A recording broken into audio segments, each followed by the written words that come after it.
अभी कार्यक्रम का शुभारंभ दीप प्रज्वलित के माध्यम से होते हुए अपने सभी मुख्य अतिथियों द्वारा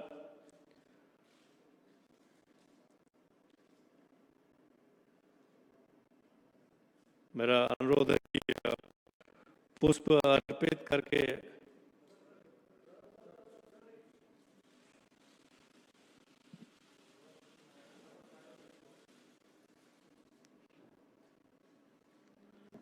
भारत माता की। बाबा साहब अम्बेडकर, बाबा साहब अम्बेडकर, बाबा साहब अम्बेडकर। वंदे वंदे। मेरा सभी अतिथिगणों से अनुरोध कृपया अपना मंच पर स्थान ग्रहण करें।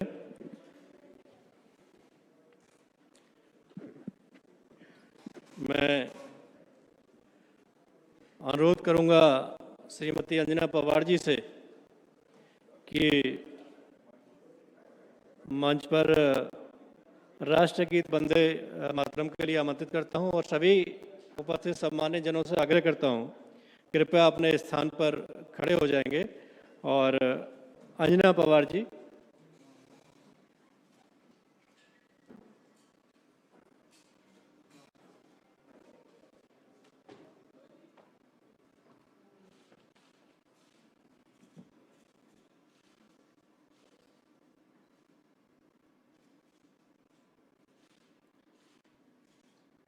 वंदे मातरम, वंदे मातरम।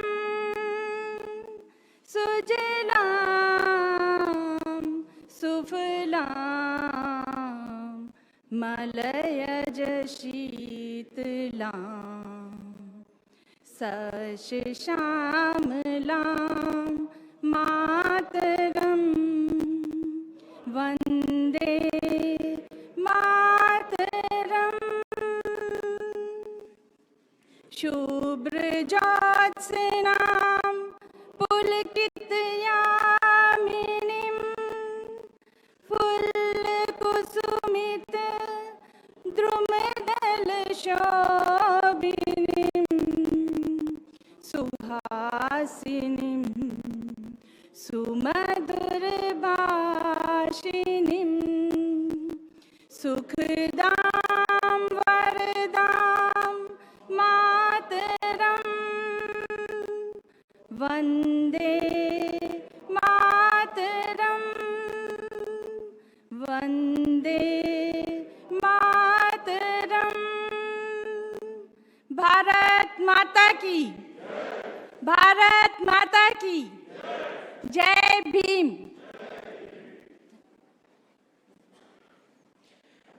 धन्यवाद।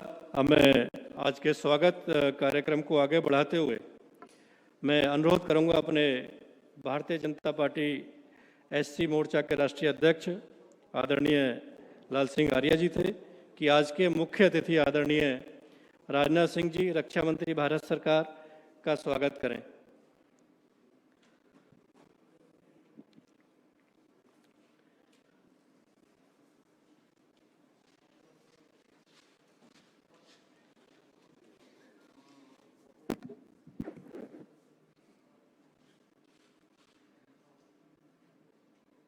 एक बार जोरदार तालियों से हम सब लोग स्वागत करेंगे, जोरदार तालियों के कड़कड़ ध्वनि के साथ में।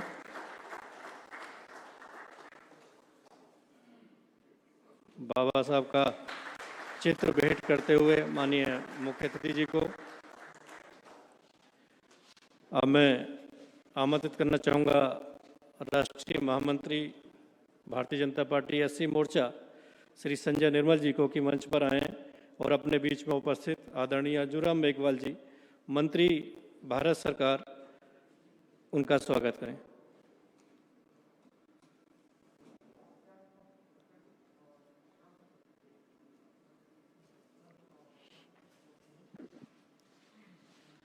सभी से मेरा अनुरोध है कि जोरदार तालियों से स्वागत अपने माननीय अतिथिगणों के स्वागत करते रहें।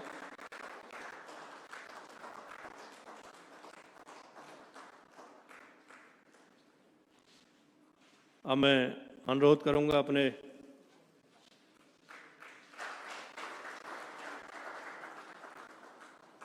दिल्ली प्रदेश के भारतीय जनता पार्टी एससी मोर्चे के अध्यक्ष श्री भूपेंद्र गोटवाल जी को कि मंच पर आएं और अपने बीच में केंद्रीय मंत्री श्री सोम प्रकाश जी का स्वागत करें। जोरदार तालियों से स्वागत।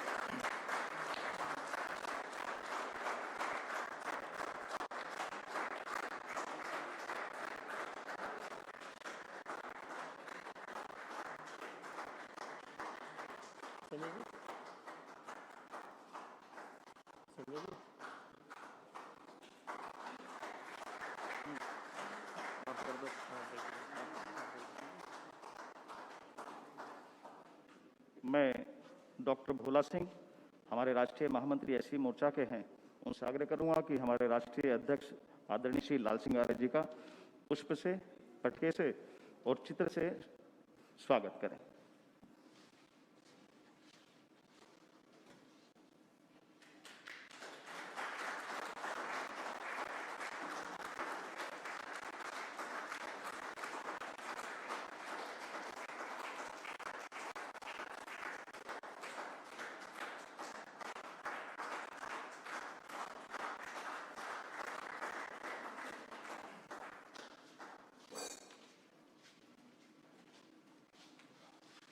कार्यक्रम को आगे बढ़ाते हुए स्वागत भाषण के लिए मैं आमंत्रित करता हूं अपने मोर्चे के राष्ट्रीय अध्यक्ष आदरणीय लाल सिंह आर्य जी को कि वो आएं और अपना स्वागत भाषण से हम सब लोगों का मार्गदर्शन करें।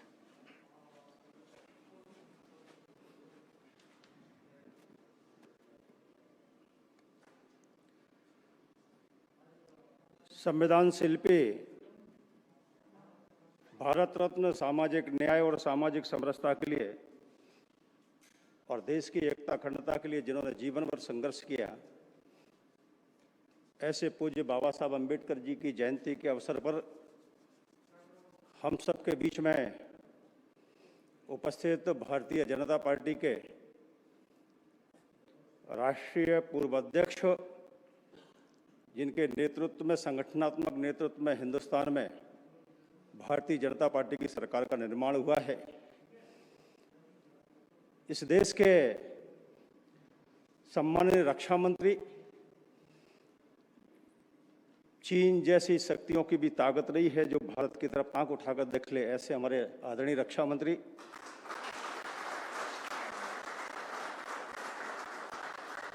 आदरणीय राजनाथ सिंह जी, मोर्चे की ओर से मैं उनका अभिनंदन करता हूं, स्वागत करता हूं, वंदन करता हूं। हम सबके बीच में हमारे लेखक भी है, प्रशासनिक अधिकारी भी रहे और आज संसदीय राज्य मंत्री के रूप में हम सबका मंत्रिमंडल में एक सफलतापूर्वक काम कर रहे हैं, ऐसे आदरणीय अर्जुन मेघवाल जी, मैं उनका भी अभिनंदन स्वागत करता हूं। दूसरे हमारे केंद्र सरकार के राज्य मंत्री आदरणीय सोम प्रकाश जी का भी मैं अभिनंदन और स्वागत करता हूं, वंदन करता हूं।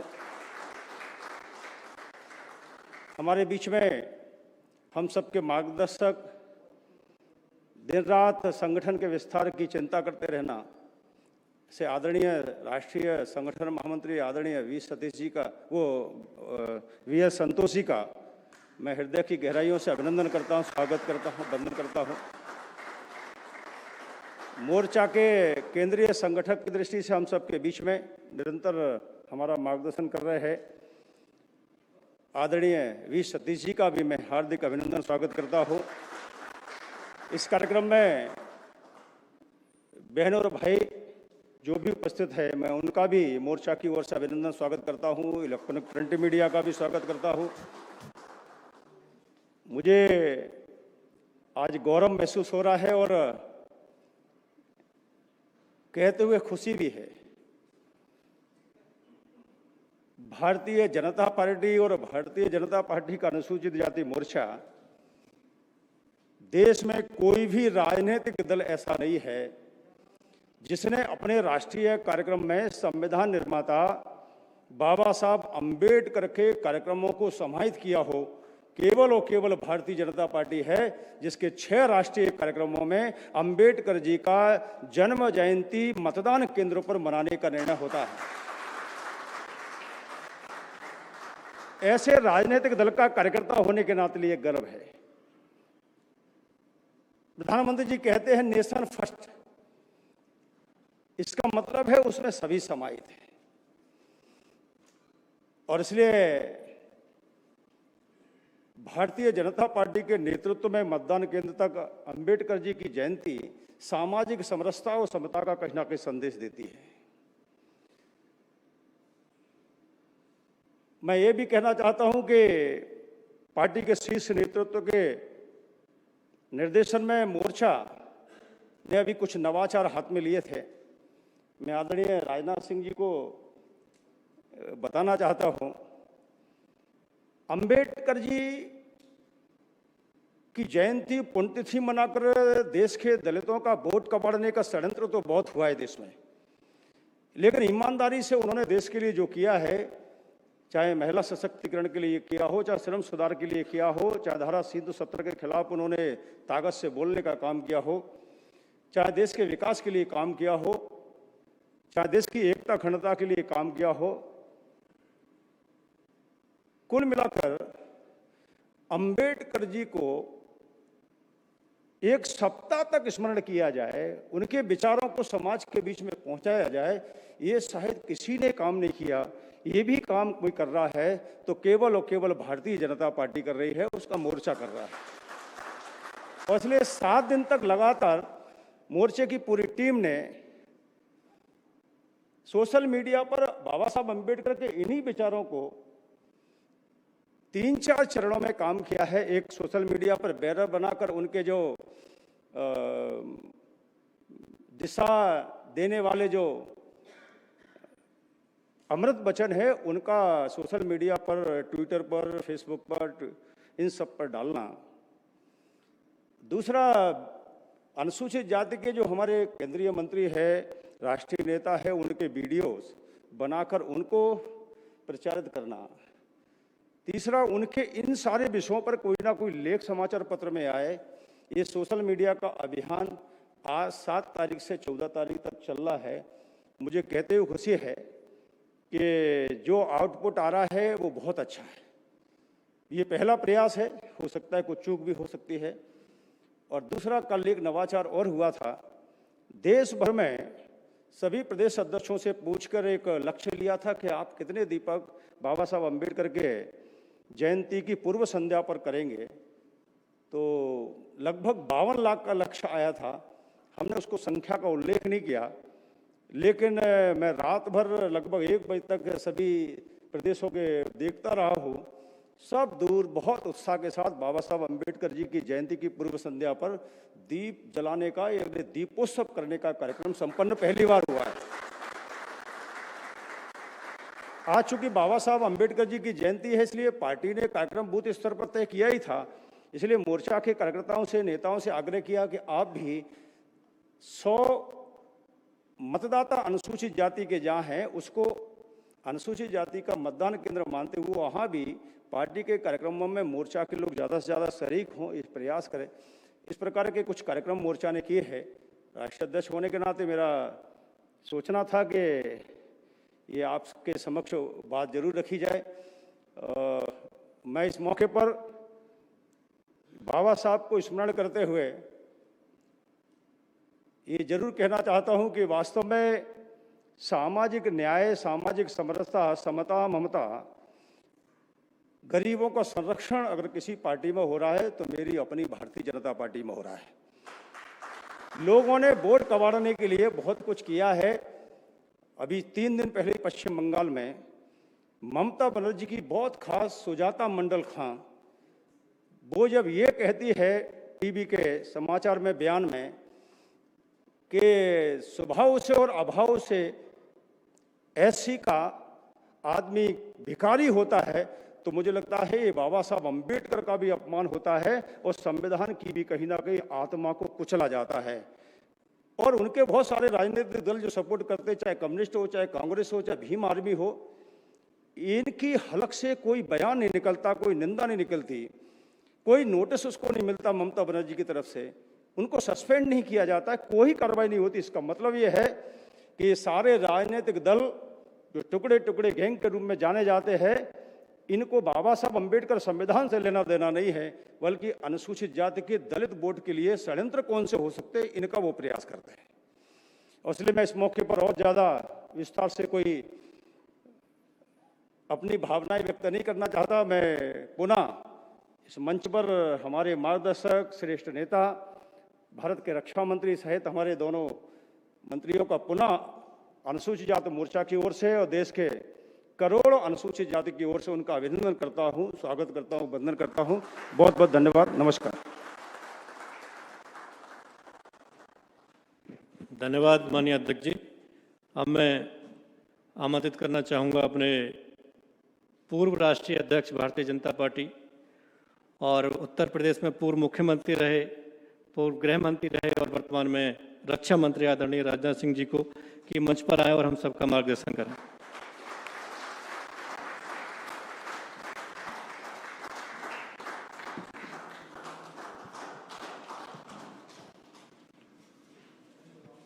भारतीय जनता पार्टी अनुसूचित मोर्चे के राष्ट्रीय अध्यक्ष श्रीमान लाल सिंह यादव और हमारे भारत सरकार के मंत्री श्री अर्जुन राम जी मेघवाल, श्रीमान सोम प्रकाश जी, भाजपा के महामंत्री संगठन Shri V L Santosh ji, V Satish ji और इस सभागार में उपस्थित मेरे सभी सम्मानित मित्रों, शायद भारतीय जनता पार्टी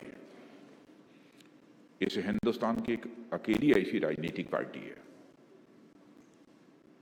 जो बाबा साहब के जन्मदिन के अवसर पर सारे देश भर में व्यापक कार्यक्रमों का आयोजन किया है।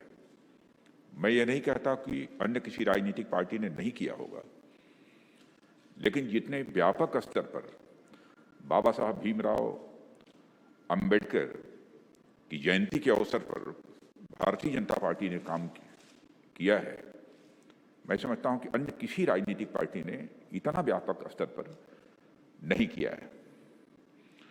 और लाल सिंह यार जो हमारे अनुसूचित मोर्चे के अध्यक्ष हैं, वह अनुसूचित मोर्चे के अध्यक्ष हैं, इसलिए केवल उन्हीं के द्वारा यह कार्यक्रम सारे देश में हो रहा है ऐसा नहीं माना जाना चाहिए। पूरी की पूरी भारतीय जनता पार्टी लाल सिंह जी आर्य के साथ खड़ी होकर इस प्रकार के कार्यक्रम को आयोजित कर रही है।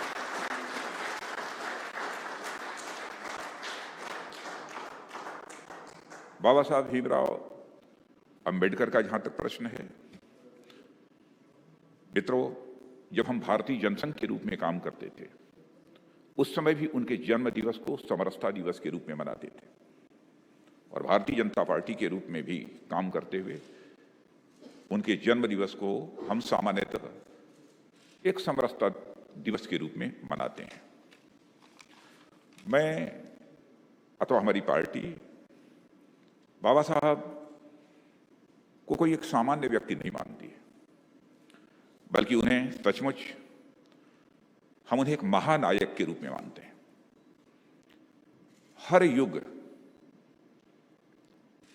किसी न किसी महानायक का निर्माण करता है, लेकिन बाबा साहब एक ऐसी शख्सियत थे जिन्होंने अपनी कृतियों से जीवन में आने वाली सारी बाधाओं को दूर करते हुए पूरी साहस और दृढ़ता के साथ एक नए युग का निर्माण किया है। यह मैं बाबा साहब भीमराव अंबेडकर के बारे में कहना चाहूंगा। ऐसे ही महापुरुष और ऐसे ही महानायक ये बाबा साहब थे जिनकी जयंती आज हम लोग यहां पर मना रहे हैं। वैसे सामान्यतः लोग एक संविधान निर्माता के रूप में बाबा साहब की चर्चा करते हैं, लेकिन मेरा मानना है कि उन्हें केवल एक संविधान निर्माता के रूप में ही नहीं देखा जाना चाहिए, बल्कि सामाजिक समरसता के एक स्तंभ दीप के रूप में देखा जाना चाहिए बाबा साहब भीमराव अंबेडकर को। कि आगे आने वाली पीढ़ियां सदैव उसी स्तंभ दीप से प्रकाश हासिल करती रहेंगी, रोशनी हासिल करती रहेंगी और प्रेरणा प्राप्त करती रहेंगी। इसलिए बहुत एक उज्जवल स्तंभ दीप उन्हें मैं मानता हूं बाबा साहब को। भारतीय जनता पार्टी का जहां तक प्रश्न है, हमारे प्रधानमंत्री जी भी कहते हैं सबका साथ, सबका विकास, सबका विश्वास। सहज रूप से कोई व्यक्ति सच्चाई को स्वीकार कर लेगा कि हम सबका साथ, सबका विकास और सबके विश्वास की यदि हम बात करते हैं तो हम पूरी अपनी श्रद्धा और प्रतिबद्धता यह बाबा साहब भीमराव अंबेडकर के प्रति व्यक्त करते हैं, उनके विचारों के प्रति व्यक्त करते हैं। जिसकी बाबा साहब भीमराव अंबेडकर के विचारों के प्रति श्रद्धा और प्रतिबद्धता नहीं होगी, वह कभी भी उसके मुंह से, उसके दिल की आवाज यह कभी नहीं होगी कि सबका साथ, सबका विकास और सबका विश्वास। और मैं यह भी कहना चाहूंगा कि बाबा साहब को एक दलित आइकन के रूप में नहीं देखा जाना चाहिए। सामान्यतः कुछ लोग बोलचाल की भाषा में कह देते हैं कि सचमुच भारत में कोई दलित आइकन था तो बाबा साहब भीमराव अंबेडकर थे। मैं बाबा साहब को एक दलित आइकन के रूप में न कभी देखा था, न देखता हूं, और न हमारी पार्टी ने कभी देखा है और न देखेगी। बाबा साहब भीमराव अंबेडकर के मैं कई स्वरूप देखता हूं। एक ब्रिलियंट राइटर और इंटेलेक्चुअल तो थे ही, इसमें कहीं दो मत नहीं है, लेकिन एक बहुत ब्रिलियंट और एक अच्छे शानदार राइटर होने के बावजूद बाबा साहब भीमराव अंबेडकर के ऐसी शख्सियत थे जो सदैव अपनी जड़ों से जुड़े हुए थे। वह अपनी जड़ों से कभी उन्होंने अपने को कटने नहीं दिया। विदेशों में भी शिक्षा उन्होंने प्राप्त की। एक अच्छी खासी मान्यता केवल भारत में ही नहीं, बल्कि आपको जानकर खुशी होगी कि दुनिया के अन्य देशों के इंटेलेक्चुअल्स में, बुद्धिजीवियों के अंदर बाबा साहब भीमराव अंबेडकर की एक मान्यता रही है। और उनके भाषणों को, उनके जब कार्यक्रम होते थे, तो जो माने जाने इंटेलेक्चुअल्स हैं, उन कार्यक्रमों में उनके विचारों को सुनने के लिए लोग उपस्थित होते थे। मेरे जैसा व्यक्ति यदि बाबा साहब भीमराव अंबेडकर के बारे में विचार करता है तो मैं कभी सोचता हूं क्या कहूं इन्हें, केवल इंटेलेक्चुअल कहकर छोड़ दूं? क्या मैं उन्हें केवल राइटर कहकर छोड़ दूं? मैंने जो उनके जीवन के विभिन्न पहलुओं का अध्ययन किया है, मैं इस नतीजे पर पहुंचा हूं। और सच्चाई तो यह है मैं किसी नतीजे पर नहीं पहुंचा। उन्हें मैं ज्यूरिस्ट कहूं, इकोनॉमिस्ट कहूं, पैंथोलॉजिस्ट कहूं, एक एकेडमिशियन कहूं, कि क्या कहूं, या उन्हें पॉलिटिशियन कहूं, या एक सोशल रिफॉर्मर कहूं। सच्चाई है कि मैं किसी नतीजे पर नहीं पहुंच पाता कि मैं कहूं क्या। माने बहुमुखी प्रतिभा का धनी यदि कोई शख्स था जिसने भारत को एक दिशा देने का काम किया तो हमारे बाबा साहब भीमराव अंबेडकर। कल जब मैं पश्चिम बंगाल से रात को वापस लौट रहा था तो एक समाचार पत्र में देख रहा था, उसमें बाबा साहब भीमराव अंबेडकर की एक आर्टिकल थी। मैंने तुरंत उसको उठाकर पढ़ा और उसका नोट मैंने लिया। 22 दिसंबर 1952 को उनका एक भाषण हुआ था और उस भाषण का नाम था आधुनिक लोकतंत्र की सफलता की पूर्व शर्तें। यह 22 दिसंबर 1952 का उनका भाषण था। उसमें उन्होंने कहा है समाज में तीव्र असमानता नहीं होनी चाहिए, कोई वर्ग सताया हुआ नहीं होना चाहिए, कोई वर्ग दलित नहीं होना चाहिए, कोई वर्ग ऐसा नहीं होना चाहिए जो सर्व सुविधा संपन्न हो, और कोई वर्ग ऐसा नहीं होना चाहिए जिस पर सारा बोझ डाल दिया जाए। यह बाबा साहब भीमराव अंबेडकर ने 22 दिसंबर 1952 के एक अपने भाषण में यह बात कही है। अब मैं आपको याद दिलाना चाहता हूं कि जो कुछ भी कहा है उन्होंने, इसके प्रति यदि हमारी आस्था न होती, हमारे कार्यकर्ताओं की आस्था न होती, हमारे नेतृत्व की आस्था न होती, तो हमारे देश का प्रधानमंत्री पद की शपथ लेने के साथ ही यह न कहता कि हमारी यह सरकार पूरी तरीके से भारत के गरीबों के लिए समर्पित है। यदि किसी ने कहा तो हमारे प्रधानमंत्री ने कहा। यदि उनके इन विचारों के प्रति हमारी प्रतिबद्धता न होती तो शायद यह बात वह न कहते। और ऐसे वर्गों की आर्थिक हालात को सुधारने के लिए, आर्थिक तंगी से उनको उबारने के लिए जितने प्रभावी कदम हमारी सरकार ने उठाए हैं, मैं समझता हूं कि यदि सारे कार्यक्रमों की गणना की जाए तो एक बहुत ही लंबा समय लगेगा। लेकिन कुछ चीजें जो टिप्स पर हैं, जो सामान्यतः लोग बोलते हैं, प्रधानमंत्री दुर्घटना बीमा योजना, प्रधानमंत्री जीवन ज्योति योजना, अटल पेंशन योजना, इसके अतिरिक्त पीएम किसान सम्मान निधि, आवास योजना, गैस सिलेंडर, आयुष्मान भारत, शौचालय, यह सब इसी पर आधारित है। जो इस देश का कमजोर वर्ग है उसके आर्थिक हालात में कैसे बदलाव लाया जाए, उसकी आर्थिक स्थिति में कैसे सुधार लाया जाए। मुझे जानकारी है कि एक बहुत ही महत्वपूर्ण कार्यक्रम कि हमारे ये दलित वर्ग के लोग, हमारे कमजोर वर्ग के लोग विकास की दौड़ में ये पीछे न रह जाएं, इसलिए एक मिशन मोड में एक अभियान हमारी सरकार ने प्रारंभ किया।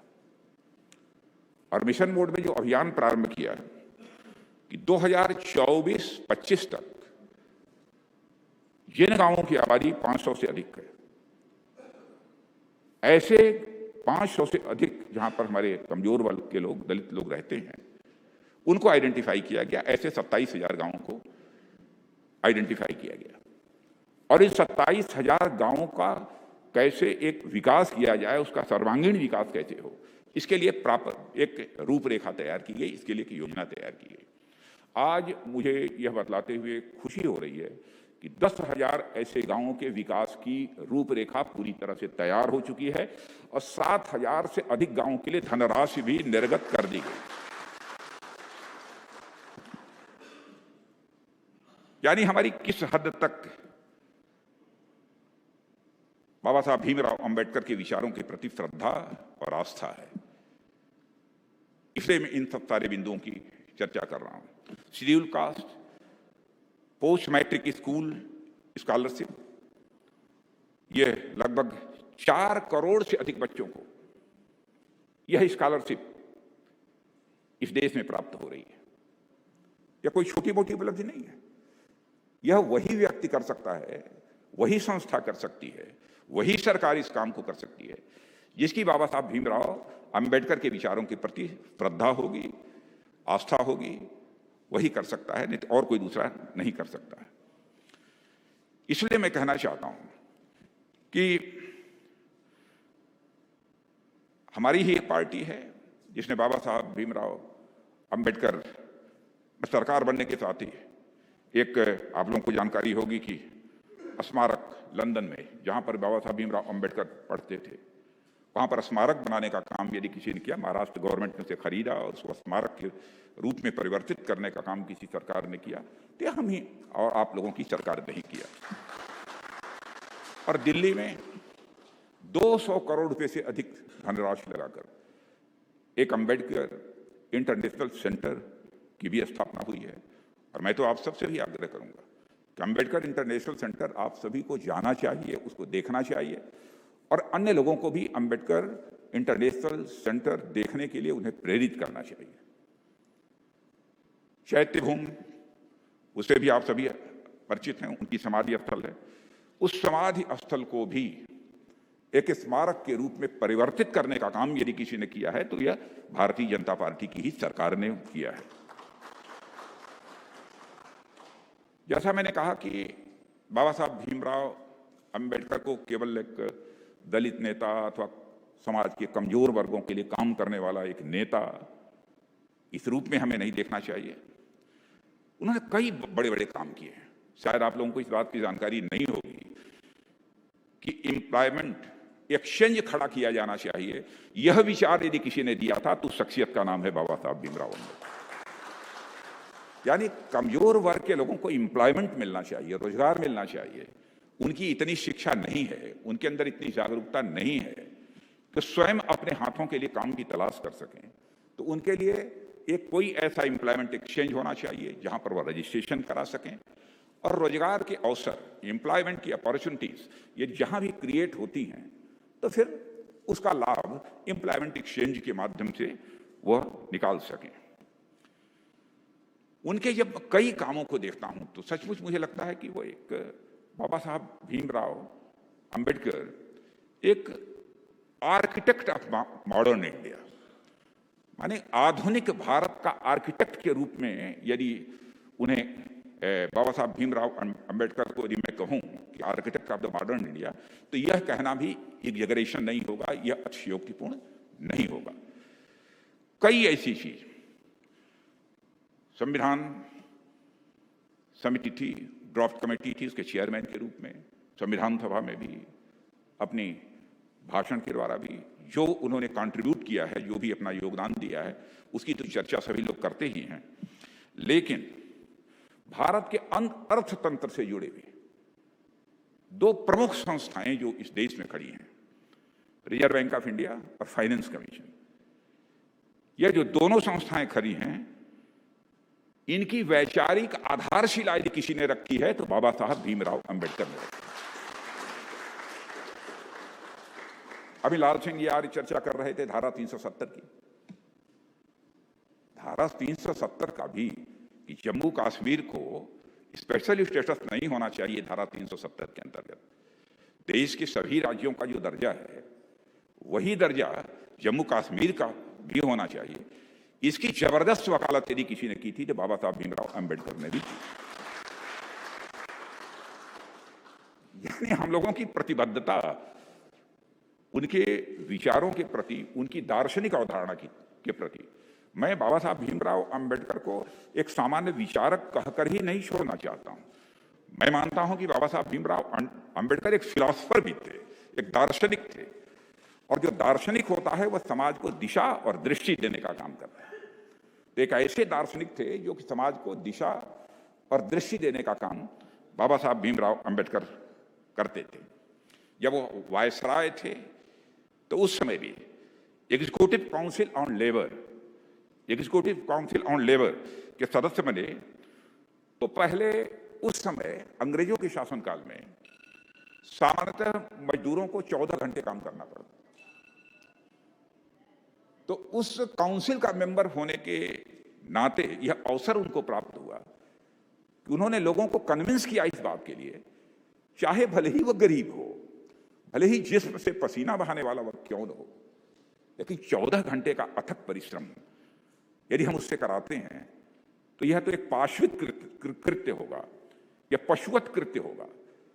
इसलिए 14 घंटे काम नहीं लिया जाना चाहिए, बल्कि काम की जो अवधि होनी चाहिए वह केवल 8 घंटे की होनी चाहिए। तो 14 घंटे के बजाय 8 घंटा काम करने की जो व्यवस्था हुई है वो बाबा साहब भीमराव अंबेडकर की ही दी हुई है।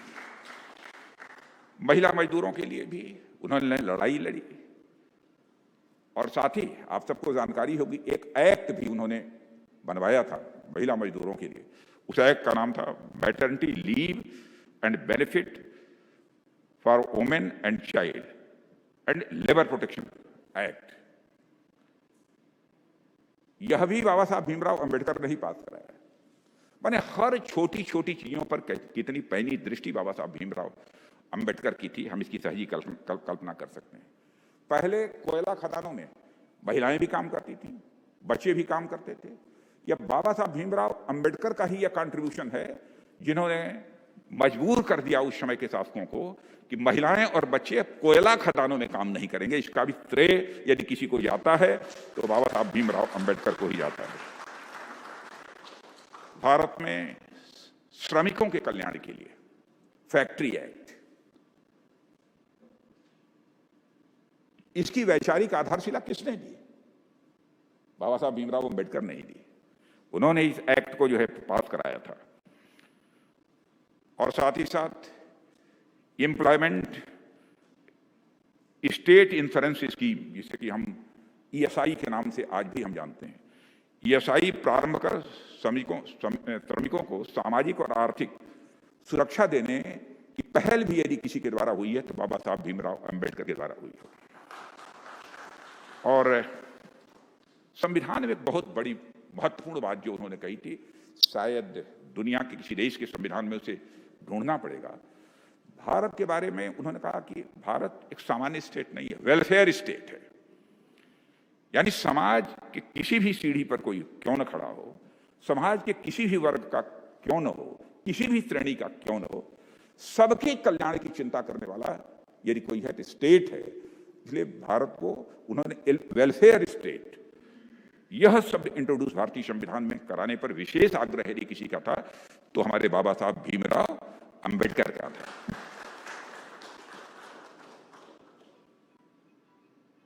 जल की भी आवश्यकता है, बिजली की भी आवश्यकता है। यदि हम विकास करना चाहते हैं तो उसके लिए तो जल भी चाहिए और बिजली भी चाहिए। तो आपको जानकर इस बात की खुशी होगी कि central waterways irrigation and navigation commission, जिसे CWINC कहते हैं, इसकी भी नींव यदि किसी ने डाली थी तो बाबा साहब भीमराव अंबेडकर ने डाली। जल और बिजली, और इसमें जल की मैं कहना चाहूंगा विशेष रूप से यदि आवश्यकता होती है तो किसानों को। हम यदि कृषि क्षेत्र में प्रगति करना चाहते हैं तो कृषि क्षेत्र में प्रगति हम बिना बिजली, बिना पानी के नहीं कर सकते, और आज तो जैसे हालात हैं बिना बिजली के भी नहीं कर सकते। मैंने कितनी दूर दृष्टि थी, दूर तक जाकर सोचना, यह बाबा साहब भीमराव अंबेडकर ने किया है। ऐसे कई महत्वपूर्ण काम बाबा साहब भीमराव अंबेडकर ने किए। रिवर वैली अथॉरिटी की कल्पना यदि किसी की थी भारत में, रिवर वैली अथॉरिटी की कल्पना थी तो वो बाबा साहब भीमराव अंबेडकर की थी। आज उसका साकार स्वरूप यदि आपको देखने को मिल रहा है, दामोदर वैली प्रोजेक्ट, हीराकुंड बांध इस रूप में देखने को मिल रहा है। और इसकी सफलता का भी एहसास जो लोग इसके बारे में जानते होंगे उनको निश्चित रूप से होगा, ऐसा मेरा मानना है। सब मिला जुलाकर बाबा साहब के बारे में मैं ये कहना चाहूंगा, अगर हम लोकतांत्रिक मूल्यों, सामाजिक दायित्वों और साथ ही साथ संविधान के प्रति हम सच्ची निष्ठा रखते हैं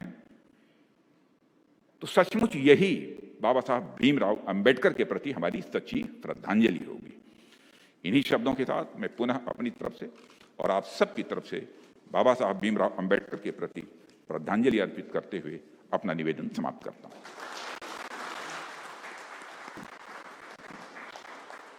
बाबा साहब अंबेडकर, बाबा साहब अंबेडकर। आदरणीय राजनाथ सिंह जी, आदरणीय राजनाथ सिंह जी। अभी हमें अपने आदरणीय मुख्य अतिथि आदरणीय राजनाथ सिंह जी का मार्गदर्शन प्राप्त हुआ। अब मैं अनुरोध करना चाहूँगा अपने भारतीय जनता पार्टी एससी मोर्चे के राष्ट्रीय महामंत्री श्री संजय निर्मल जी से कि आएँ और अपना आभार भाषण प्रस्तुत करें।